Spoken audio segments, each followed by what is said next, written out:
There are some moments in life that don't hurt immediately. At first, they just leave you confused. You stand there smiling, waiting for someone to say, "This has to be a mistake."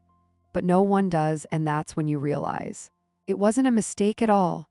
If you've ever felt like you had to earn your place in your own family, I think this story might stay with you. Before we begin, tell me where you're watching from. I always love reading your comments. And if emotional stories about family, betrayal, and finding the courage to choose yourself speak to you, I'd be honored if you subscribe to Sad Drama Stories. My name is Rosalind Mercer. I'm 32 years old, and for most of my life, people described me using one word: independent. At first, I took it as a compliment. Now, I'm not so sure, because sometimes when people call you independent, what they really mean is, "She doesn't need us." And that couldn't have been further from the truth. I lived alone in Charlotte, North Carolina, in a small one-bedroom apartment about 12 minutes from my office. Nothing fancy. Just enough space for me, a wall full of books I'd collected since college, and a little balcony where I'd drink my coffee every morning before work. Every weekday started the same way. Coffee at 5:45, black, no sugar. I'd stand by the kitchen window watching the sunrise over the parking garage across the street while mentally preparing for another day of meetings and market reports. I worked as a financial research director for an investment firm downtown. Long hours, deadlines, conference calls with people scattered across 3 different time zones. It wasn't easy, but I loved it. Everything I had, I'd built myself. I earned a scholarship to the University of Tennessee, worked evenings shelving books at the library to pay for everything my scholarship didn't cover. Some nights I'd leave campus after 10, completely exhausted, wondering if anyone even noticed how hard I was trying.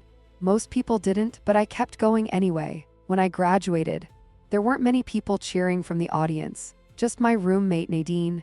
She screamed my name so loudly during the ceremony that even the dean turned around and smiled. You know, looking back now, that meant more to me than I realized, because sometimes one person who's genuinely proud of you is worth more than a crowd that's only there out of obligation. My older sister, Catherine, had a very different life. Our grandfather paid for her college. She left after 1 semester because, according to her, the classes weren't challenging enough. A few years later, she married Derek. They had a little boy named Liam. And eventually, everyone in the family settled into roles nobody ever talked about. Catherine was the one everyone protected. I was the one who could handle it. Funny how those words sound like praise, until you realize they're usually followed by people expecting you to carry everything alone. Still, I never stopped showing up. Every birthday, every Thanksgiving, every Christmas, every Easter. I'd drive 4 hours from Charlotte back to Knoxville without complaining. 8 hours on the road, just to spend one afternoon with my family. Can you imagine doing that year after year simply because you wanted to feel included? I honestly believed showing up was enough. In August, Mom called me. She sounded happier than usual. "We're all going to Gatlinburg this October," she said. "Catherine found the most beautiful mountain lodge." I could almost picture it. The colorful autumn leaves, the fireplace, the cool mountain air. "It'll be perfect," Mom said. "We're all going." Those 3 words stayed with me. We're all going. A few minutes later, I texted Dad. "Which room am I in?" About 40 minutes passed before he finally replied. "Everything's taken care of, don't worry." That was enough for me. Why wouldn't it be? When your own father tells you everything is handled, you believe him. I requested 3 days off work, packed my hiking boots, picked out the novel I'd been saving for months, and bought a bottle of Malbec wine because I imagined sitting on the balcony with Mom after dinner, talking about life the way we used to. Maybe that sounds silly, but hope usually is. It convinces you that this time, things will be different. The drive through the Smoky Mountains was beautiful. The trees looked like someone had painted the hills in shades of gold, orange, and deep red. For the first time in months, I actually felt excited, like I wasn't driving toward another obligation. I was driving toward home. A few hours later, I pulled into the mountain lodge, grabbed my suitcase, smiled at the young woman behind the reception desk, and gave her my name. She typed, stopped, then typed again. The smile slowly disappeared from her face. I didn't know it then, but in less than 2 minutes, I was about to discover that everyone in my family had a room waiting for them. Everyone, except me. The young woman behind the front desk looked at me with the kind of expression people wear when they're about to deliver bad news. She turned the monitor slightly toward herself and typed my name one more time. Then she looked back at me. "I'm so sorry, but I don't have a reservation under your name." For a second, I actually smiled. "Oh, maybe it's under my parents'?" She nodded. "It is." She clicked a few more times. "I have Richard and Carol Mercer in room 214. Another click. "And Catherine and Derek Hale in room 216. Then, nothing. The silence between us suddenly felt much louder than the busy lobby around us. I waited for her to continue. She didn't. "My room?" I asked. She looked genuinely uncomfortable. "I'm sorry, that's all I have." Can you imagine that feeling? You're standing there with your suitcase after driving 4 hours, and you're still convinced there's been some tiny mistake, because surely your own family wouldn't forget to book you a room, right? I swallowed the lump in my throat. "Could you check one more time?" She did, slowly, carefully. Even searching under my first name, nothing. "I'm really sorry. There aren't any other reservations." I forced a small smile. "It happens." Even as I said those words, I knew I didn't believe them. "Do you have any rooms left?" She immediately checked. A few seconds later, she slowly shook her head. "We've been fully booked for months. Peak leaf season." Of course, I thanked her and stepped away from the desk. My hands were shaking just enough that it took me 2 tries to unlock my phone. I called my mother. She answered on the 4th ring. I could hear laughter in the background. Someone was talking about the heated pool. It sounded like everyone was already having a wonderful time. "Hi, sweetheart." "Mom." I tried to keep my voice steady. "They don't have a room for me." There was a short pause, not the kind of pause that comes with surprise. The kind that comes when someone is deciding what to say. "Oh, I thought you'd figure something out." She laughed softly. "You always do." I stood there staring at the polished wooden floor beneath my feet. Did you catch that? She didn't ask if the hotel had made a mistake. She didn't say, "Stay right there, we'll fix this." She didn't sound shocked at all. Instead, she sounded almost relieved that I'd called, as if this conversation had always been expected. "I drove 4 hours, Mom." "I know, honey. I'm sure we'll work something out." Work something out? Those words felt strangely empty, because if someone truly wants you there, they don't wait until you're standing in the lobby with nowhere to sleep before they start looking for solutions. Before I could answer, the lobby doors opened. I turned instinctively. Catherine walked in first. She looked happy. New boots, a quilted vest, coffee in one hand. Derek followed behind her carrying luggage while little Liam ran ahead toward the giant stone fireplace. For just a second, I actually felt relieved. Finally, someone would explain the misunderstanding. Catherine noticed me standing by the reception desk. She stopped walking, not because she looked surprised, because she looked prepared. "Hey," she said casually. "Everything okay?" I nodded toward the front desk. "They don't have a room booked for me." She looked at Derek, then back at me without the slightest hint of guilt. She shrugged. "We only booked rooms for Mom, Dad, and us." I frowned. "What do you mean?" She shifted Liam onto her hip. Then she said something I don't think I'll ever forget for the rest of my life. "We booked rooms for the real family." Time didn't stop. People didn't suddenly go quiet like they do in movies. The fireplace kept crackling. Children kept laughing. Suitcases rolled across the lobby floor, but inside me, everything froze. I just stood there looking at my own sister, wondering how someone could say something so cruel and somehow make it sound completely normal. For a moment, I honestly wondered if I'd heard her wrong, because surely nobody looks their own sister in the eyes and says, "We're the real family." Right? I searched Catherine's face, waiting for the smile, the one that would tell me she was joking. It never came. Instead, she took a sip of her coffee like we'd just been discussing the weather. I looked toward my parents. They had just walked into the lobby from the hallway. Mom glanced at me, then at Catherine, then quietly looked away. Dad rubbed the back of his neck but didn't say a word. That hurt more than Catherine's sentence ever could. Have you ever noticed how silence can break your heart just as much as words? Sometimes the people who stay quiet leave the deepest scars. I took a slow breath. "So," I looked directly at my parents. "You both knew," Mom sighed. "Rosalind, it was just easier this way." Easier, I almost laughed. Easier for who? Nobody answered. The receptionist pretended to organize some paperwork, clearly trying to give us privacy. I honestly felt sorry for her. She shouldn't have had to witness something like this. Dad finally spoke. We thought you'd just book somewhere nearby. I stared at him. You thought I'd book somewhere nearby without anyone telling me I didn't have a room? He opened his mouth, then closed it again. There wasn't a good answer because there wasn't a good excuse. Catherine folded her arms. You have a great job. You make good money. It's not like you can't afford another hotel. Can you imagine hearing that? As if having a successful career somehow meant you deserved less from your own family. I shook my head slowly. So this isn't because there wasn't enough space. No, this is because you decided I wasn't worth planning for. For the first time, Catherine looked slightly uncomfortable, only for a second. Then her expression hardened again. You're making this dramatic. I couldn't believe what I was hearing. Dramatic? I drove 4 hours because Mom told me. I stopped myself. No, not Mom. My parents told me we're all going. All. It's funny how one small word can mean completely different things to different people. To me, it meant family, apparently. To them, it meant everyone except me. Little Liam tugged on Catherine's sleeve. Mommy, can we go swimming now? His tiny voice snapped me back to reality. None of this was his fault. He was just excited for his vacation. I smiled at him. Have fun, buddy, he smiled back. Thanks, Aunt Rosie. Aunt Rosie, the words warmed my heart. Even as everything else around me felt cold, I picked up my suitcase. I'll figure something out. Mom finally took a step toward me.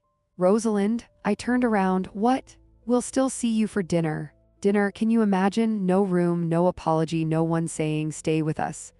But I was still expected to show up smiling for dinner. I nodded politely. We'll see. Then I walked out of the lobby. The mountain air hit my face the moment the doors opened. It should have felt peaceful. Instead, it felt lonely. I placed my suitcase in the trunk of my car and just stood there looking at the mountains. People were checking into cabins. Children were laughing. Couples were taking pictures together. Everyone seemed to have somewhere they belonged. I suddenly wasn't sure I did. Just as I was about to get back into my car, my phone buzzed. It was a text from someone I hadn't spoken to in almost 3 weeks. My grandfather. It only said 6 words. Have you arrived safely, sweetheart? I looked back at the lodge, then down at my phone. For some reason, those 6 simple words felt more like family than anything I'd heard all day. I didn't answer Grandpa's text right away. Not because I didn't want to, because I didn't even know what to say. Yes, I made it safely. That part was true, but everything else, everything I thought this weekend was supposed to be, had already fallen apart. I climbed into my car and closed the door, for the first time since arriving. I let myself cry, not the kind of crying where you sob loudly, just quiet tears. The kind that come when your heart finally realizes what your mind has been trying to deny. After a few minutes, I wiped my face and finally replied, Yes, Grandpa, I made it. Less than a minute later, my phone rang. I smiled the moment I saw his name. Hey, sweetheart. His voice hadn't changed in years. Warm. Steady, comforting. You don't sound happy. I laughed softly. I didn't know you could hear that over the phone. I've known you since the day you were born. He paused. I can always hear it. Can I ask you something? Have you ever had someone know you so well that you didn't have to explain anything? That's what Grandpa was like. He never rushed me. He just waited. Eventually, the truth came pouring out. I told him everything. The missing reservation. Catherine's words, Mom saying she'd assumed I'd figure something out. Dad staying silent for a long moment. Grandpa didn't say anything. Then he quietly asked, They actually said that? Yeah. Another silence. This one felt different. Heavy, I'll call you back. Before I could ask why, he ended the call. I sat there staring at my phone, knowing Grandpa. Something told me he wasn't calling just to comfort me. Meanwhile, inside the lodge, things were apparently unfolding very differently. About 20 minutes later, Mom called. I ignored it. Then Dad, then Catherine, one after another. 7 missed calls in less than 15 minutes. Funny, isn't it? Nobody seemed worried when I had nowhere to sleep. But the moment Grandpa found out, suddenly everyone wanted to talk. I finally answered Dad's 8th call. Rosalind, he sounded anxious. Where are you? I'm sitting in my car. We need you to come back inside. I looked at the lodge. Why? There was another pause. Your grandfather's on speakerphone. I frowned. And he's upset. Upset. I don't think I'd ever heard anyone describe Grandpa that way. He was the calmest person I'd ever known. If he was upset, someone had crossed a line. "I'll pass. Please." Dad almost sounded desperate. "He wants to talk to everyone." I took a deep breath. Against my better judgment, I walked back inside. The atmosphere had completely changed. Nobody was laughing anymore. The fireplace still burned quietly. But my family's smiles had disappeared. Dad was holding his phone in the middle of the room. Grandpa's voice echoed through the speaker. "Is Rosalind there?" "I'm here, Grandpa."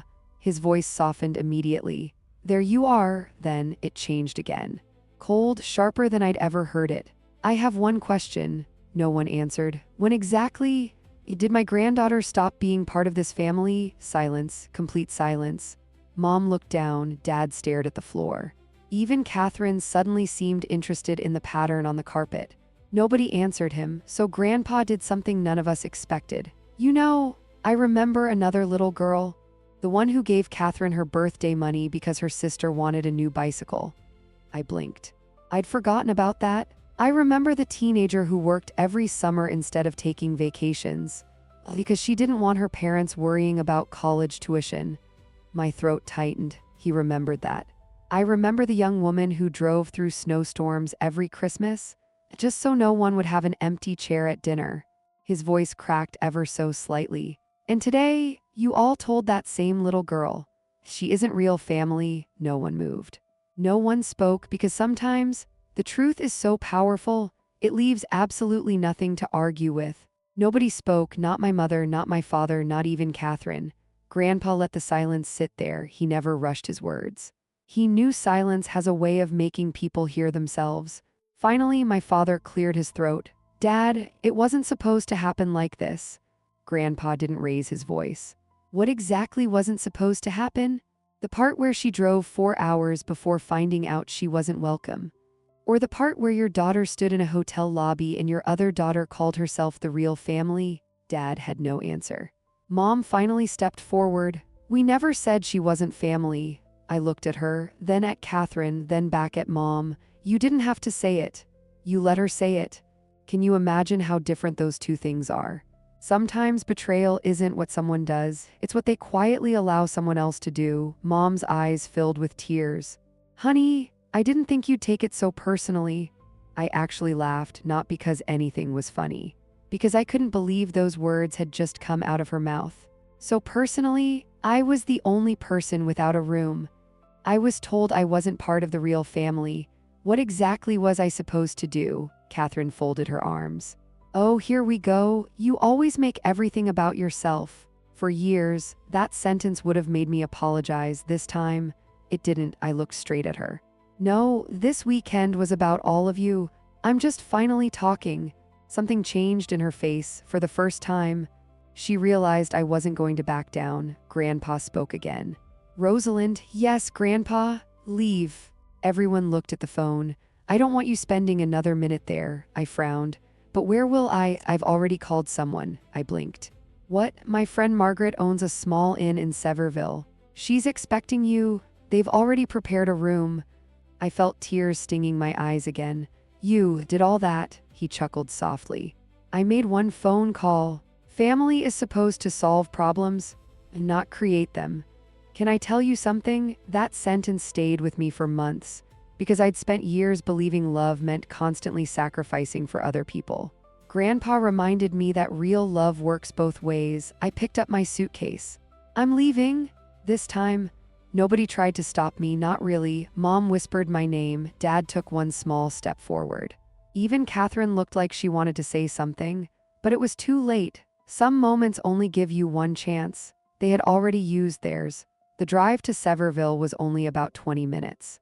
The further I drove away from the lodge, the lighter I felt. Not happier, just less heavy. The Riverbend Inn wasn't fancy. It was a small 2-story building tucked beside the little Pigeon River. White paint, wooden rocking chairs, flower boxes beneath the windows.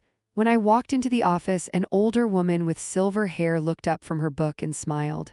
"You must be Rosalind." I nodded. "I'm Margaret." She walked around the counter before I could even reach for my wallet. "Arthur already called. He said one of his favorite people needed a peaceful place to stay." favorite people. Nobody in my family had made me feel that important in years. Margaret handed me an old-fashioned brass room key. Room 7. It overlooks the river. And don't argue, she smiled.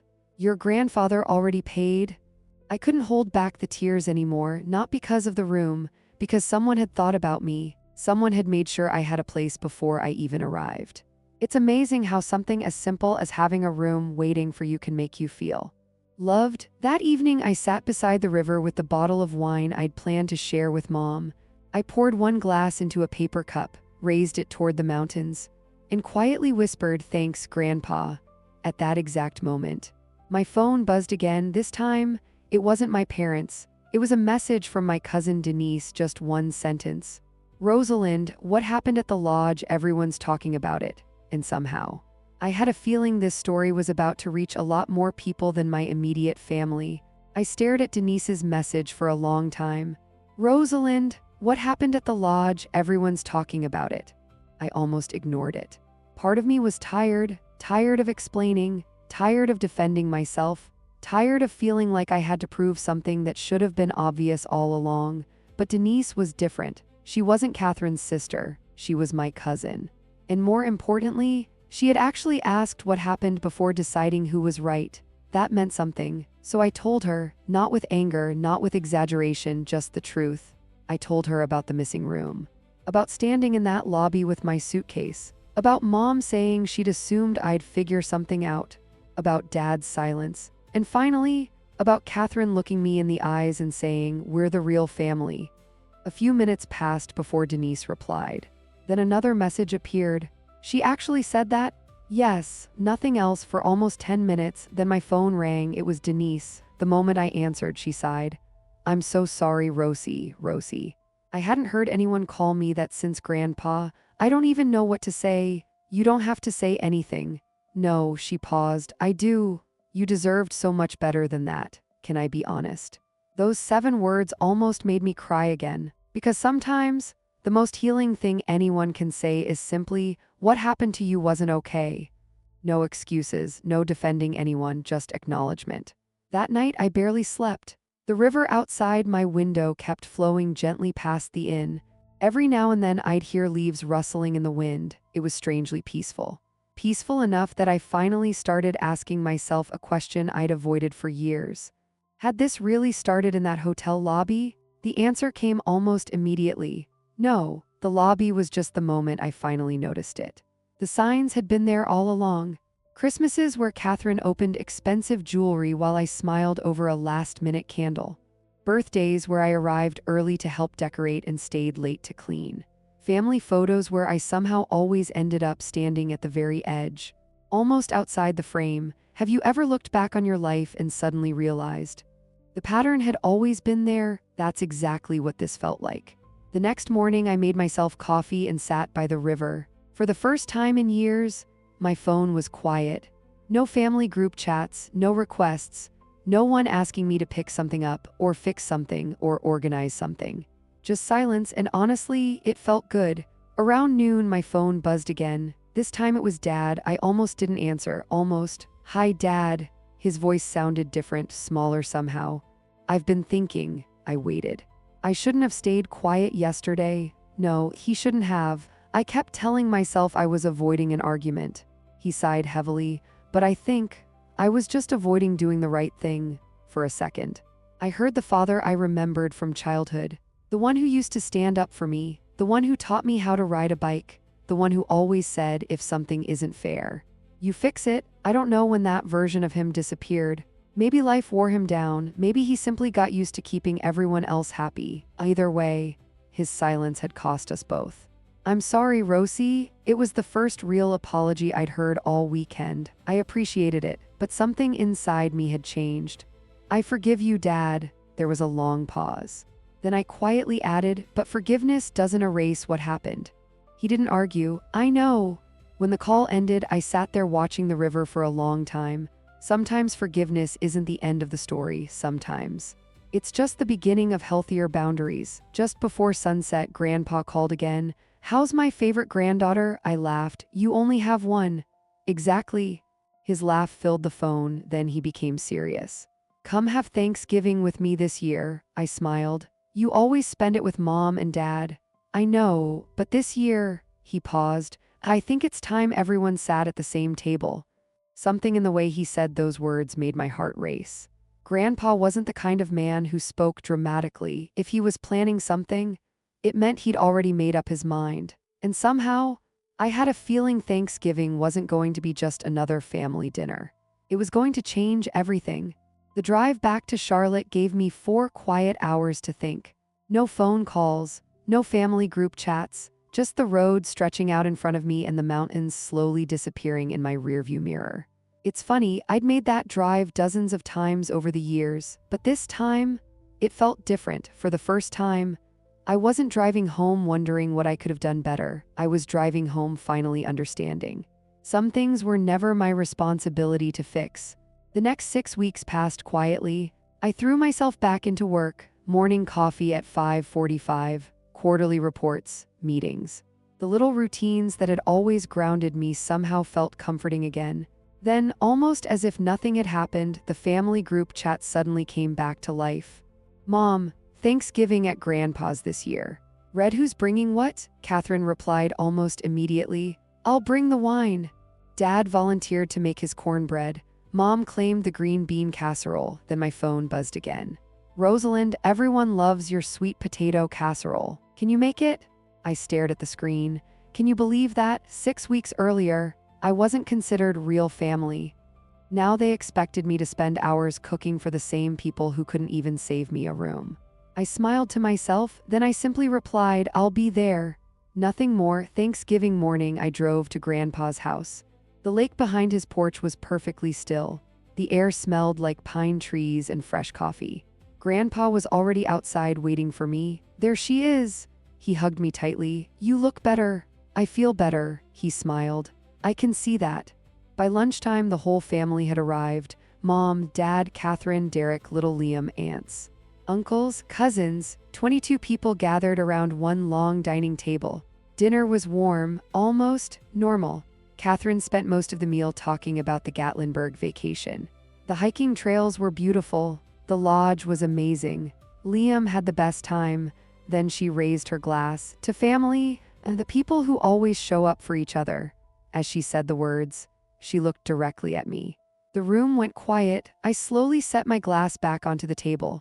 The tiny sound echoed through the dining room. I looked around the table, then calmly said, "You're right. I did leave." Everyone looked at me. "But you forgot one part of the story." I turned toward Catherine.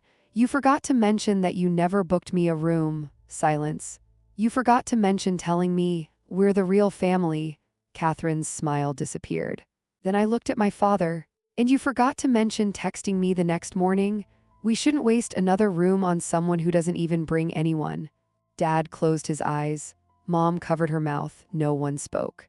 Not because they didn't have anything to say, but because the truth finally had witnesses. Then Grandpa slowly stood up. At 82 years old, the room still respected him enough that everyone immediately stopped talking. He looked around the table. "I've listened long enough." His voice was calm, but every word carried weight. "For 13 years, I've been sending this family $8,000 every month." The room froze. Some of the younger cousins looked completely shocked. "I believed I was helping people build stable lives." He looked directly at Catherine. "I wasn't." Then he looked at my parents. "I was helping people avoid responsibility." Finally, he looked at me. "The only person at this table who never asked me for a single dollar is the only one who built her own life." I felt my eyes fill with tears, not because he defended me, because for the first time, someone had said out loud what I'd never been brave enough to believe about myself. Grandpa picked up his coffee. "As of next month, my financial support ends." No shouting followed, no dramatic arguments, just silence. The kind of silence that changes lives. 3 months later, Catherine got her first job in years. Dad found a new position instead of relying on family money. Mom finally apologized, a real apology. Not one filled with excuses, just, "I'm sorry," and me. I still visit Grandpa every other Saturday. We drink coffee on his porch overlooking the lake. Sometimes we don't say much at all. One morning, I asked him, "Do you know what hurt the most?" He looked at me over the rim of his coffee cup. What? I spent years trying to earn a place in a family I already belonged to. He smiled gently. No, Rosie, you were trying to earn a place. In a family that had forgotten how to deserve you. I don't think I'll ever forget those words. Because sometimes the hardest lesson in life isn't learning how to love people. It's learning that you don't have to beg for a seat at a table where your place should have been saved all along. If this story touched your heart, I'd truly love to hear your thoughts in the comments. Have you ever felt invisible in your own family? Your story might help someone else feel less alone. And if you enjoy heartfelt stories about family, betrayal, healing, and finding the courage to choose yourself, I'd be honored if you subscribe to Sad Drama Stories. Thank you for spending your time with me, and I'll see you in the next story.